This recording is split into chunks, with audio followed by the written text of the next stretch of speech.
Hello friend, welcome to Stories by Tocci. We bring you interesting folk tales. Please don't forget to hit the like button, please share, and don't forget to subscribe to my YouTube channel. Thank you for doing so. Now let's get into the story. They said Mariah was born during Harmattan, that brittle season when wind turns lips into cracked clay, and even the trees wear dust like second skin. She was a quiet baby, too quiet, according to the old midwife who had helped deliver her. It wasn't until she was 6 that her mother noticed how her back wasn't straight like other children's. She stood in front of the old wardrobe mirror one day as her daughter dressed for school and saw it, how Mariah's right shoulder dipped, how her spine arched ever so slightly like a question that didn't know how to end. At first, they chalked it up to poor posture, until visits to government clinics layered them with words like idiopathic scoliosis and progressive curvature. It felt like receiving a riddle with no solution. Mama Busy, a seamstress who earned just enough to feed and mend, knew there were battles she could fight with thread and prayers, but this needed more than tailoring hands. Mariah, still so young then, didn't fully understand what was happening. She only knew that her mother cried softly at night, and that school days were slowly turning into long walks of embarrassment, with classmates quick to notice that she didn't run like the rest of them. Her back leaned too far right. Her skirts fit wrong. Her body was betraying her bit by bit without her permission. The first time Mariah heard someone call her broken, it wasn't even to her face. She was 12, walking past the mechanic shed near Freeman Junction, when she overheard 2 women talking. "That's the one said. "The tailor's daughter. The one with the bent spine." The other woman sucked her teeth and added, "Ah, that kind back? She go suffer oh. No man go marry am. Dim no day by woman way down Bend finish." The words didn't pierce all at once. They trickled in, slowly, dripping like leaking oil under a forgotten truck, until the shame formed a puddle in her spirit. Mariah never told her mother. What was the point? It was just a beginning. As she entered her teens, the whispers grew louder. Boys giggled behind her. Girls avoided sitting next to her, especially during events that involved movement or pictures. She learned to adapt. She would sit last in every row, choose baggy clothes that swallowed her figure, and perfect the art of walking without making eye contact. Her back ached, yes, but it was the eyes of others that brought the most pain. You can apply balm to a wound, but who teaches you how to treat invisible bruises? Her textbooks became her friends. Reading was the one place no one could see her body, no one could point. She would escape into fiction where characters didn't mock and spines stayed hidden. In the midst of this quiet chaos entered Renee, a new student who transferred from a nearby private school. Renee was like a slap of perfume in a room full of sweat, unmissable, sharp, commanding. Her beauty was impossible to ignore. Her skin was dark and flawless, like polished granite. Her eyes had that almond tilt that made you stare twice, and her walk was poetry set to a beat. She knew her power, and she used it like a queen swinging a jeweled staff. Everyone wanted to be near her. Teachers, boys, even shop owners at the tuck shop who doubled her meat pie without asking. But there was an edge to Renee, the kind that cut beneath your skin before you could see the blood. Mariah noticed it the first day their paths crossed in front of the school library.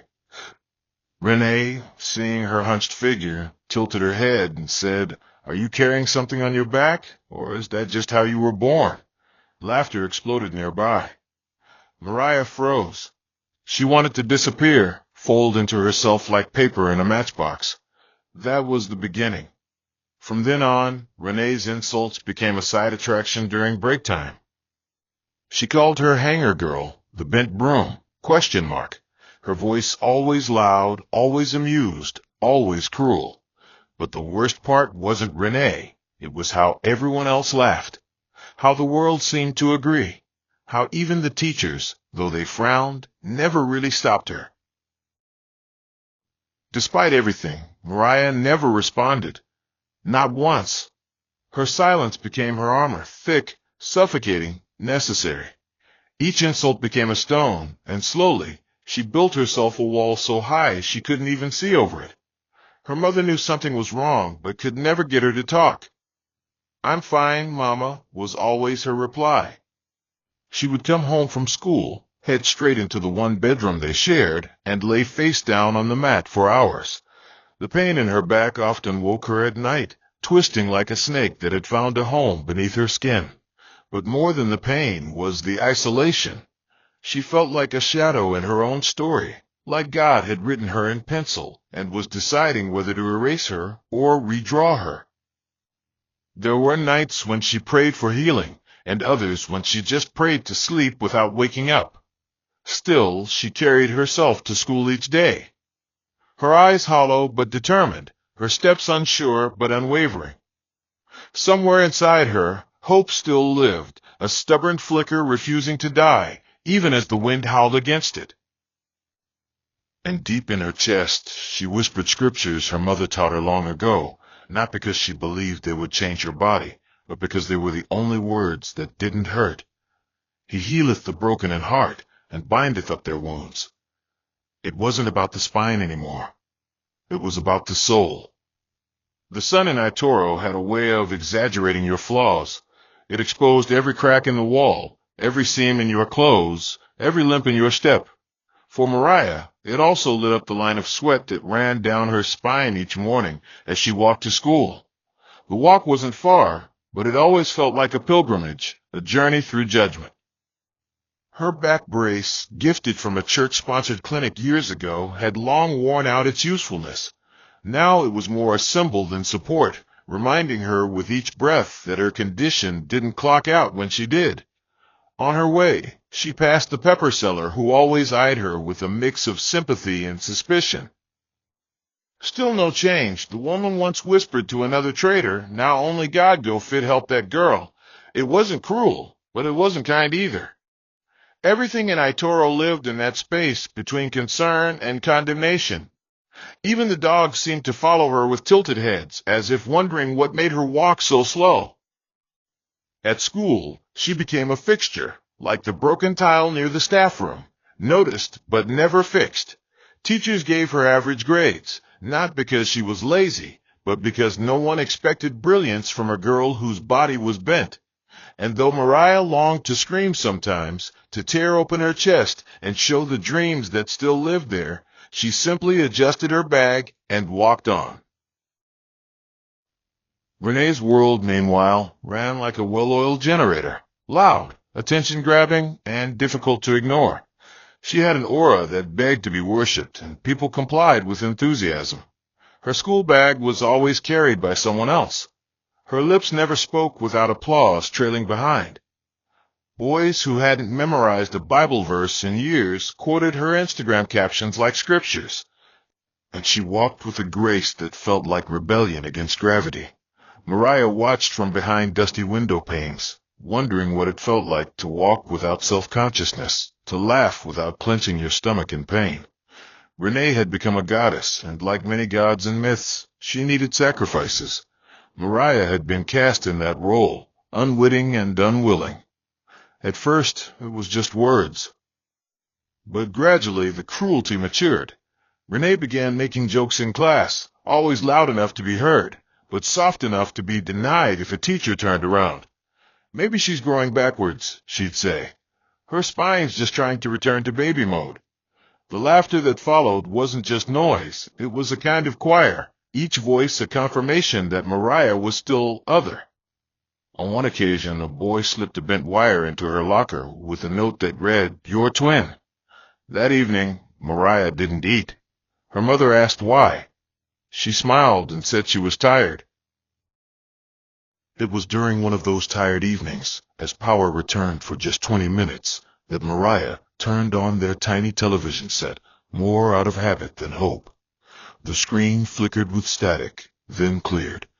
A woman with short hair and a teal blouse was speaking gently to the camera. Behind her, a hospital backdrop that looked nothing like the run-down clinic in their area. Our foundation, the woman said, has worked on dozens of spine correction surgeries. We believe in transforming stories, not just treating bodies. Mariah leaned forward. Her heart began to race, not the way it did when pain shot through her side, but in the way a child's does when they see a wrapped gift and wonder if it's for them. The woman continued, listing conditions, sharing before and after photos, talking about a submission process.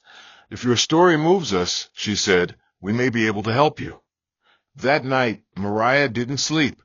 Her body ached, but her mind was burning. Could it be? She didn't know the cost, the travel, the risks, but the question had been planted. She would water it with hope. Her mother, ever observant, noticed her pacing. What is it? She asked.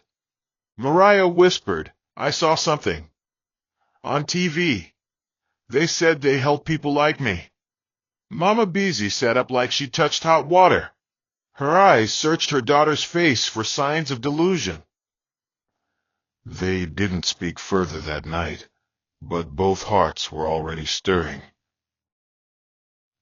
The next day, after fetching water and finishing her school assignments, Mariah and her mother sat at the sewing table with a notepad and biro. We'll write the story, her mother said. From the beginning. The first sentence came slowly. My name is Mariah Adeyemi, and my back started bending when I was 6. The words sat on the page like children unsure of the classroom they'd entered. But more came. About the pain. About the whispers. About Renee. They didn't name names, but they poured everything else. Years of frustration, loneliness, and muted resilience into those paragraphs. The next hurdle was photographs. They borrowed a neighbor's smartphone and took photos in the backyard, with Mariah turned sideways, then front, then back. She didn't cry while posing. She'd cried enough. But as her mother clicked the final shot, something strange happened. Mariah smiled, just lightly, like someone remembering the feel of sunlight after days of rain. They scanned the documents the next morning and sent them through a cyber cafe at the main junction. The attendant barely glanced at the file before pressing send. It was out there now, her story, her truth. Whether it flew or fell, it no longer belonged to her alone. Mariah walked home holding her mother's hand tightly. She didn't know what would happen next, but for the first time in a long time, she felt like a line finally being drawn straight. Not on her body, but inside her hope. They didn't expect a reply, not because they didn't believe in miracles, but because they'd learned not to expect them. Mariah and her mother lived with the kind of hope that was quiet and cautious, hope that peeked through the window but never stepped outside. Weeks passed. The sun rose and fell with the same rhythm, and life returned to its regular aches and silences. School continued. Renee continued. The laughter in class continued. But inside Mariah, something had shifted. Though she still walked with the same slant, her spirit had found a small, stubborn straightness. She would replay that woman's voice from the TV in her mind, we may be able to help you, like a verse she hadn't finished memorizing. The weight on her back didn't feel lighter, but it felt less permanent, like maybe it didn't have the final word. Then one Thursday morning, as the rooster crowed late and Eado's air hung heavy with heat, the postman called out their name. He never did. He only came when things mattered. Her mother opened the door, hands dusted in starch, and accepted the envelope as if receiving prophecy. It had no logo. Just her name and a strange stamp.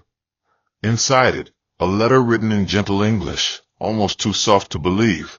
We are pleased to inform you that your application has been selected for full review. Further examination and possible surgery will follow. Her mother read it aloud 3 times, each time slower. By the third, she was already kneeling, hands raised. Elohim, you remembered us, she cried. You remembered the one bent by man's laughter. Preparations were quick but uncertain.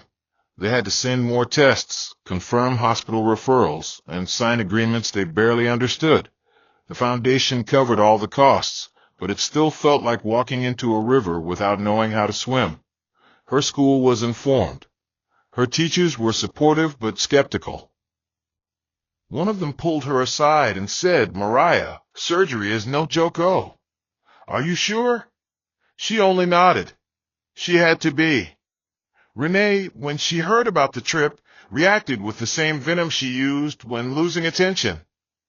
"Please," she scoffed in class, "she just wants sympathy.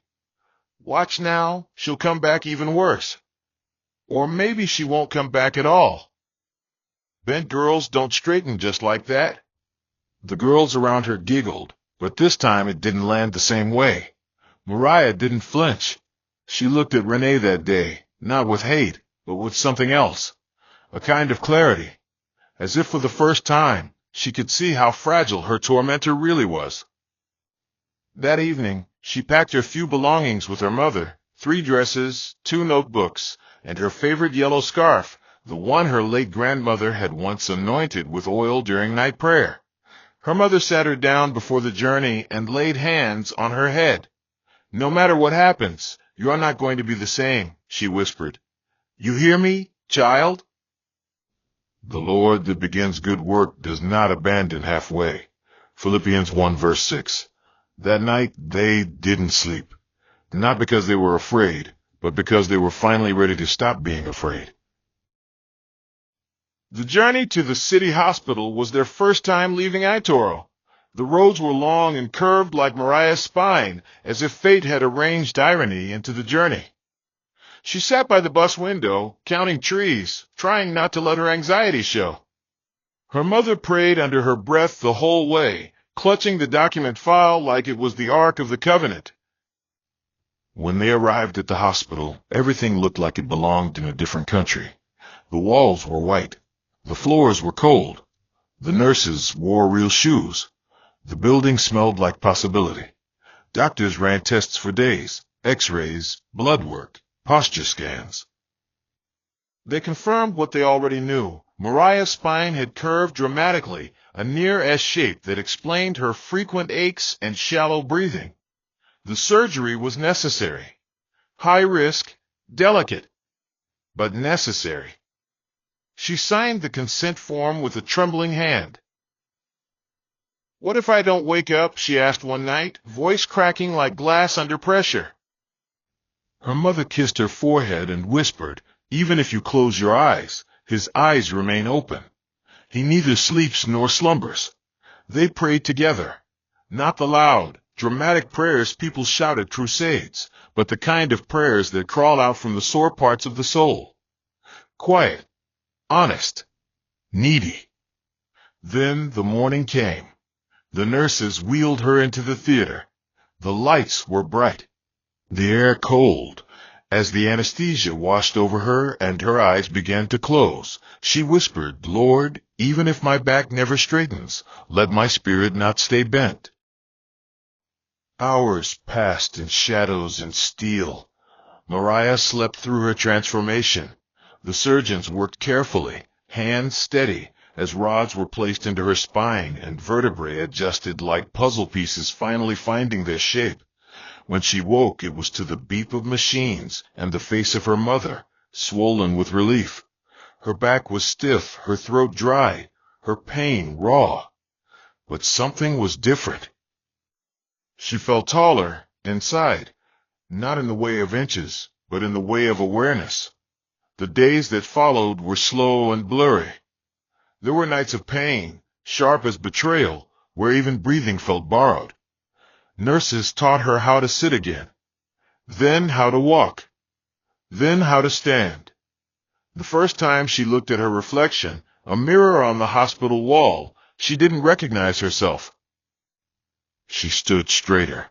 Her shoulders were no longer twin peaks at different altitudes. Her waist aligned. Her neck didn't tilt. She wept. Her mother wept too, holding her like she had just been reborn. Outside, it rained heavily that day, as if the heavens themselves had watched and decided to pour a blessing so full it overflowed. She wasn't healed overnight. The therapy continued. The healing came slow, but one thing was sure, She would never walk like a secret again. Ettore had a memory longer than its streets. By the third week of Mariah's absence, theories grew like weeds. Some said she'd run off with a man. Others claimed she'd relocated to the village for native healing. But the loudest voice belonged to Renee, who took Mariah's silence as an open invitation to mock. She stood in front of her clique one afternoon, leaning against the kiosk wall with a bottle of malt in hand. Maybe she finally snapped, she said, voice dripping with sarcasm. I mean, if your back keeps bending like that, at some point it'll just break, right? The others laughed, not because they believed it, but because they feared being her next target. Her cruelty had become currency, and no one wanted to fall into her debt. With Mariah gone, Renee filled the void with louder jokes, tighter clothes, and an even sharper tongue. But something was different. Her jokes didn't echo the same way. Some people smiled tightly but turned away. Others nodded politely but didn't laugh. The streets were beginning to change. Ettore was watching quietly, sensing that something had shifted. Even children who used to chant insults when Mariah passed began to ask, when is she coming back? But Renee couldn't see the change. She was too busy posing, too busy performing. Until her own story, quietly, started to write itself in shadows. The news of Renee's pregnancy came not with fireworks, but with whispers that clung to walls like damp air. At first, no one believed it. Renee? Pregnant? It didn't match her brand. She had always been the one who mocked other girls for getting distracted. But when the signs became too visible to ignore, her missed classes, the fullness of her face, the swelling just beneath her fitted tops, the whispers turned to stares, and stares turned to silence. People began to talk, but no longer to her face. The boys who once praised her disappeared, claiming they were never involved. The one she hoped would stay, an older guy named Lanra, who once bought her iPhones and grilled fish, blocked her on every platform.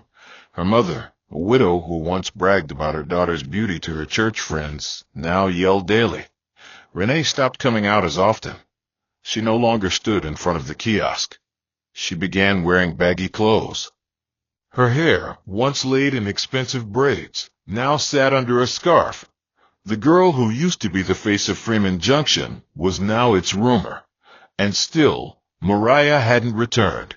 The silence stretched. Renee found herself looking down the road at odd hours, half hoping to see a hunched figure so she could regain her stage. But the road remained empty, and each day she became more invisible. Mariah, in contrast, was learning to become visible again. The rehabilitation process wasn't easy. Every stretch pulled at stitches. Every step awakened a muscle that had forgotten its purpose. But she pushed through. Her therapist told her she had more determination than most adults they'd worked with. You carry your pain like it's a hymn, one said, wiping her forehead after a particularly brutal exercise. Her mother stayed with her every step, cooking local meals in the hospital's shared kitchen, praying in Yoruba at night, and reading psalms over her daughter's sleeping form. Mariah found peace in small things, being able to tie her shoelaces without gasping, walking 5 minutes without her back screaming, turning to talk without adjusting her spine. Each milestone felt like an answered prayer. She began journaling, writing letters she'd never send. Some to Renee, some to herself, some to God. In one, she wrote, I used to think healing was something that happened once. But it's something you do every day. Every morning you choose not to break. As her back straightened, so did her spirit. She started speaking during group therapy, sharing her experience, and others listened, truly listened. Not to mock or to pity, but to learn. And through her vulnerability, her voice, once buried beneath pain, began to rise. By the time the foundation offered her a volunteer position as a youth ambassador, Mariah didn't hesitate. She accepted it with both hands and a heart wide open. She wasn't just returning to Ettore. She was returning with purpose. The day she packed her things, the hospital staff threw her a small farewell celebration. There was malt puff puff and a song someone played on a Bluetooth speaker that made her mother cry again. She wore a mustard yellow blouse tucked into dark jeans, clothes that fit now, properly, as if they were designed with her new frame in mind. She looked in the mirror before leaving and saw something unfamiliar but welcome, a girl who didn't shrink from her reflection. The trip back was quieter than the one that brought her. The roads hadn't changed, but she had. She sat upright in the back seat of the Foundation's car, hands resting calmly on her lap. As the vehicle approached the junction leading into Itoro, the driver asked if she wanted to go straight to her house. She said no. She wanted to pass through Freeman Street. When they did, people turned. Mouths opened. Eyes widened. A child dropped his sachet of water. Someone whispered, "Is that?" But no one dared say her name. Not yet. She didn't wave. She didn't gloat. She just smiled, gently, confidently, whole. And as the car rolled past Renee's house, curtains twitched. Behind them, a girl watched. Hair wrapped, eyes swollen, arms folded across a growing stomach. For the first time in her life, Renee couldn't find the words. And Mariah, who once walked like shame itself, now moved like grace wrapped in bone and victory. There was something unsettling about how the street fell silent the first time Mariah stepped out of her compound. It wasn't the kind of silence that came from respect. It was the kind that hovered when a ghost returned in flesh. Freeman Street had never seen anything like it. The girl who once moved like a fallen umbrella, lopsided, uncertain, withdrawn, was now standing tall, back straight, shoulders squared like a commander who had survived war and returned with her flag intact. Children paused mid-play. Women peered from doorways with flour on their hands. One man even turned down his generator just to hear her footsteps. And Renee? Renee was nowhere in sight. Word had already traveled ahead of Mariah's arrival. Like dew before sunrise, the rumor reached every crack and crevice of Itoro. "Have you heard? The tailor's daughter. She came back straight. Some embellished it. She's now taller than before. Her back no longer bends at all. It's like she was replaced." Others just nodded in awe, as if the universe had sent a rebuttal to every insult they'd ever whispered. But Mariah didn't come back to prove anything. She didn't return with vengeance stitched into her clothes. She came to breathe the air of her beginnings, without choking on the past. And though the town stood in awe, she carried herself with quiet grace, like one who knew the taste of shame too well to ever serve it to others. Renee had not stepped out in days. She knew Mariah was back before anyone told her. She could feel it, the shift in the wind, the sudden hush whenever her name was mentioned. Her body, 6 months pregnant and heavy with consequence, felt like a costume she could no longer unzip. Each kick from the baby was a reminder that the story had flipped and she was no longer the heroine. Her mother's house, once a place of music and mirrors, was now dim and hushed. No more makeup kits spread across the table. No more high heels lined against the wall. Just silence, swollen bellies, and cracked dreams. From her window, she saw the tail end of Mariah's car glide past and felt a heat rise from her neck that had nothing to do with the weather. She used to imagine what Mariah's downfall would look like, perhaps a failed surgery, a wheelchair, even a tragic tale of never waking up. But what she saw now was more dangerous. Mariah had returned, not as a patient, but as a presence. She was no longer the subject of pity. She had become the very lesson Renee tried to avoid. Each time she heard people talk in hushed tones outside, "She's even got a job now. Her story was on the radio last week. You won't believe the pictures she posted." It was like someone was carving shame into her bones. The girl she once called a hanger had become a mirror she couldn't bear to look into. Mariah's new job required her to travel, but she always returned to Itoro every weekend. The foundation that sponsored her surgery had offered her a youth advocacy role, educating teens in remote towns about spinal health, confidence, and self-worth. Her voice, once a whisper beneath her pain, now rang clear through microphones and radios. She visited schools, sat on panels, and even featured in a documentary that aired nationally. But Arturo remained her anchor. She would come back each Saturday, sit at Mama Beezy's sewing table with jollof rice and groundnut stew, laugh at local gossip, and greet everyone with the same humility that carried her through the storm. People no longer looked through her. They leaned in when she spoke. The same neighbors who once said, "That girl go suffer, oh," now asked her for advice on bursaries and health referrals. She walked differently too, not just with her spine, but with presence. Not loud, not boastful, just steady, strong, like a mountain that had weathered storms and refused to crumble. But Mariah had not forgotten pain. She remembered every insult, every look. Every evening she laid on the floor, praying for her spine to stop screaming. She carried those memories like pebbles in her pocket, not to throw, but to remind her of where she came from. And when she passed by Renee's house, she never looked away. Not once.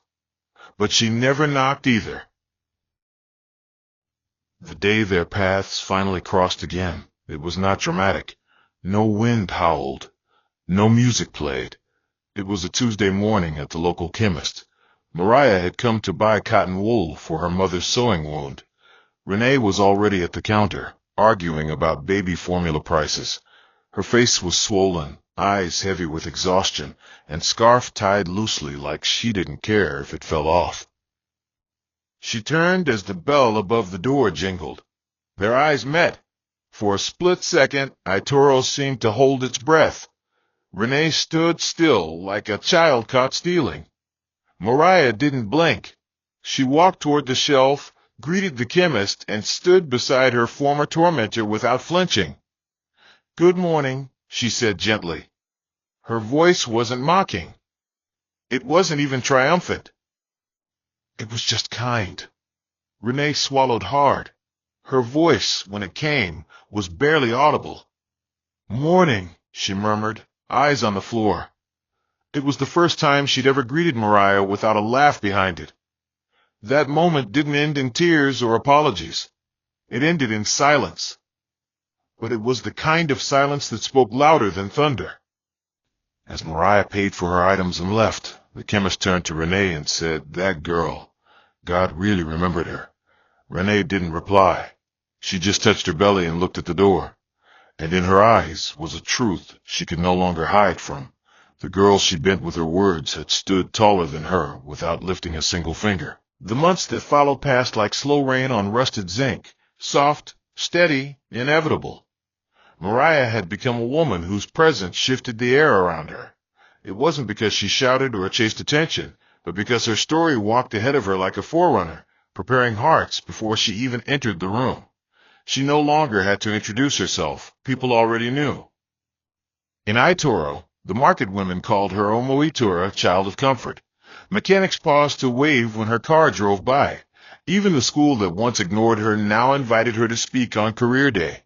She never raised her voice, never recalled the insults, but her transformation screamed louder than any words ever could. She'd become a walking testimony, a breathing proverb. And the girl who once struggled to carry her own body was now carrying the dreams of others, volunteering at health outreaches, supporting students with scholarships, and partnering with foundations to build support systems for teens with physical conditions. People started sending her letters, some asking for help, others just thanking her for making pain look survivable. She read every word. And on quiet nights, when the sky was dark and the street silent, she'd step outside, stare into the stars, and whisper one verse to herself like a promise kept. After you have suffered a little while, the God of all grace will himself restore you and make you strong, firm, and steadfast.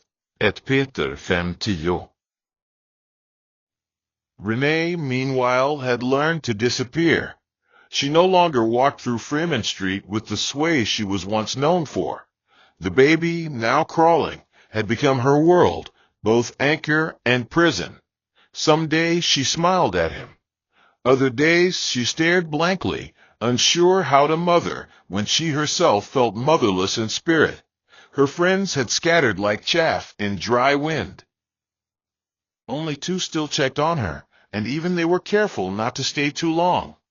Her mother, though present in body, had turned her disappointment into bitterness.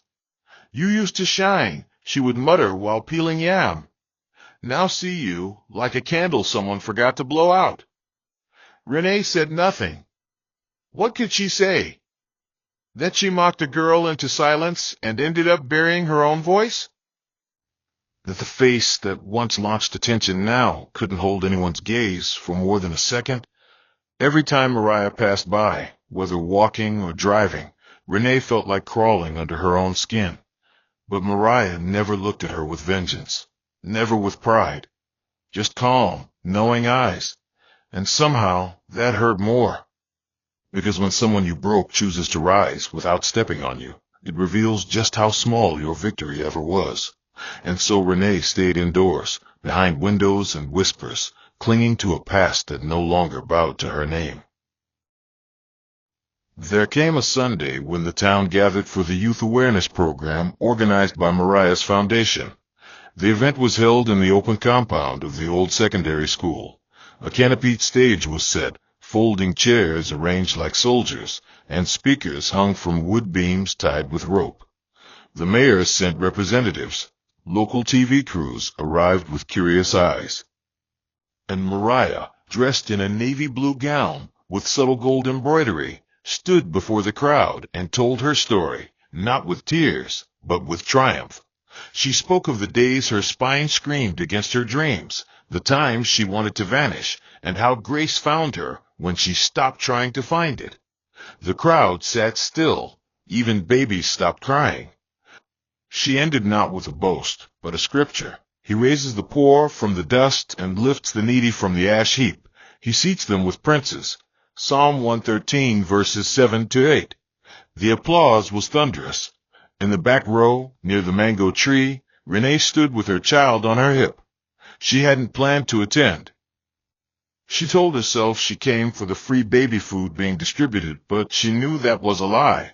She came because something inside her needed to see the girl she once buried, now dancing in daylight. And when their eyes met, just briefly, Mariah did something Renee never expected. She smiled. A full, sincere, unguarded smile. Not the smile of someone who had won, but of someone who had healed. Mariah left Itoro 2 months later, not out of bitterness, but because her new role required her to relocate.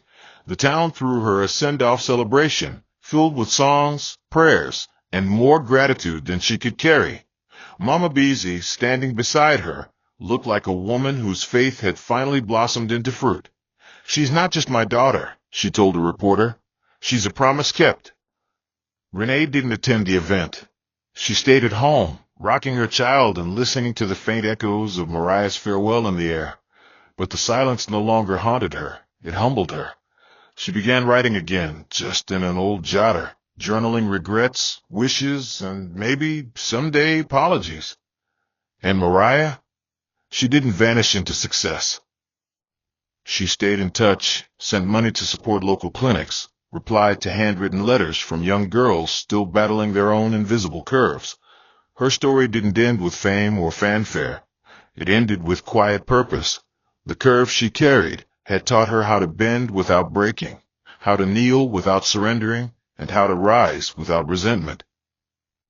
And so, in the end, she became not just a girl who once suffered, but a woman who once bent, and then stood taller than anyone ever expected. Not because she had something to prove, but because the God who straightens paths had chosen to straighten her.